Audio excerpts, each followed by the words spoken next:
Où étais-tu pendant ces 3 jours? Elle tourna légèrement la tête. J'avais juste besoin de temps. Il était environ 21h30 quand Déborah fut relâchée par les policiers. Une fois à la maison, l'homme qui l'hébergeait, inquiet, l'attendait en silence. « Tu es rentré tard » murmura-t-il en la regardant de travers. « Oui, c'était juste quelques questions. »« Rien de grave, » répondit-elle en posant son sac. « Quelles questions exactement ?»« Oh, rien de bien important. Une histoire d'arnaque. Ils se sont trompés de nom. Ils me prenaient pour une autre femme. Mais tout est réglé. » « Tu es sûr ? Parce que je connais des gens influents qui peuvent leur faire regretter leur erreur. »« Non, non, laisse tomber. C'est fini. Je vais me reposer. » Elle détourna les yeux, mais en réalité, elle avait menti. « Tu vas où de si bon matin ?»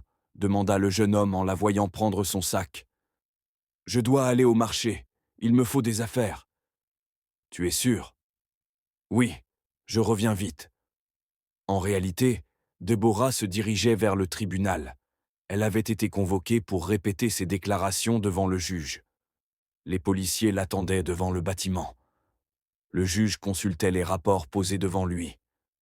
Lorsqu'on fit entrer Déborah, il leva les yeux et se figea une fraction de seconde. C'est bien elle. Déborah, la petite amie de mon ami Roland. Que fait-elle ici, dans cette affaire?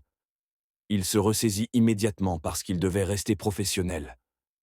Madame Déborah, d'après le rapport, vous avez déjà répondu à certaines questions au poste. Aujourd'hui, vous êtes là pour confirmer vos déclarations en présence de votre mari, Jonathan. Jonathan était là, silencieux. Il fixait Déborah, mais elle évitait ses yeux. Bien. Avant de commencer, madame, rappelez exactement ce que vous avez dit aux policiers hier soir. Déborah prit une profonde inspiration et répéta calmement. J'ai juste retiré de l'argent à la demande de mon mari. 500 000 francs. Il me l'a transféré sur mon compte mobile et m'a demandé d'aller le retirer. C'est tout. Avez-vous demandé d'où venait cet argent? Oui. Il m'a dit que c'était de l'argent qu'il avait économisé grâce à son travail. Et vous l'avez cru? Oui. Depuis qu'on est ensemble, il n'a jamais été mêlé à ce genre d'histoire. Je ne le vois pas comme un arnaqueur. Est-ce la première fois qu'il vous demande de retirer une somme aussi importante? Oui. Savez-vous à quoi était destinée cette somme? Déborah hésita, baissa les yeux, puis répondit. Non, je ne sais pas. Savez-vous pourquoi il a préféré que le retrait soit fait à votre nom? Je ne sais pas non plus. Le juge hocha la tête, puis consulta à nouveau le rapport. Autre chose.